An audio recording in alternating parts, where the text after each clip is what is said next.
Achievers IQ education में आपका स्वागत है। आज की हमारी चर्चा हाल के दिनों में चर्चित एक रिपोर्ट नाइट्रस ऑक्साइड उत्सर्जन की वृद्धि पर आधारित है। आइए देखते हैं यह हाल के दिनों में चर्चा में क्यों है। नेचर पत्रिका में प्रकाशित एक शोध पत्र के अनुसार वर्ष 1980 से 2016 के बीच नाइट्रस ऑक्साइड के मानव जनित उत्सर्जन में 30% की वृद्धि हुई है।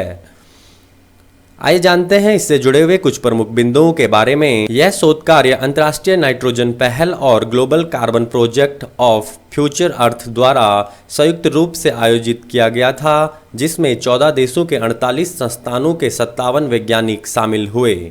अध्ययन में 21 प्राकृतिक और मानवीय स्रोतों का विश्लेषण किया गया है, जिसमें पाया गया है कि कुल उत्सर्जन का 43% मानव स्रोतों से आया है। यह वैश्विक नाइट्रस ऑक्साइड उत्सर्जन का अब तक का सबसे व्यापक अध्ययन है।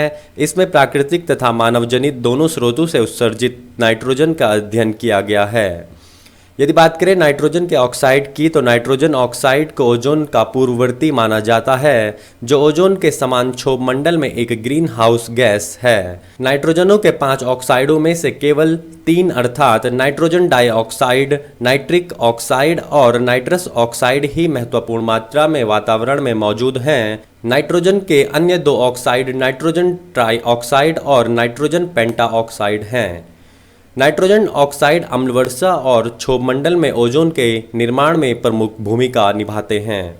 यदि बात करें नाइट्रस ऑक्साइड की, तो नाइट्रस ऑक्साइड कार्बन डाइऑक्साइड की तुलना में 300 गुना अधिक शक्तिशाली ग्रीन हाउस गैस है। नाइट्रस ऑक्साइड 125 वर्षों तक वातावरण में रह सकती है। नाइट्रस ऑक्साइड का वैश्विक संकेंद्रण स्तर वर्ष 1750 के 270 ppb से बढ़कर वर्ष 2018 में 331 ppb हो गया है, अर्थात इसमें 20% की वृद्धि हुई है।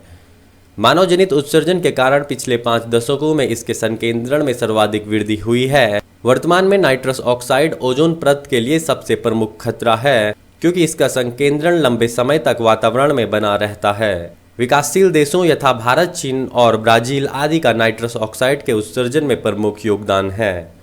यदि इसके अध्ययन के महत्वपूर्णता की बात करें, तो नाइट्रस ऑक्साइड की वायुमंडल में बढ़ती मात्रा के आधार पर यह निष्कर्ष निकाला जा सकता है कि जलवायु परिवर्तन में गैर कार्बन स्रोतों का योगदान बढ़ रहा है, जबकि वर्तमान में वैश्विक जलवायु परिवर्तन वार्ताओं का मुख्य ध्यान कार्बन के उत्सर्जन और शमन पर केंद्रित है। जलवायु संकट और वैश्विक खाद्य सुरक्षा के मध्य भी द्वैतवाद देखने को मिलता है। पिछले 4 दशकों में नाइट्रस ऑक्साइड के उत्सर्जन का एक बड़ा हिस्सा कृषि क्षेत्र में नाइट्रोजन आधारित उर्वरकों के प्रयोग में आया है।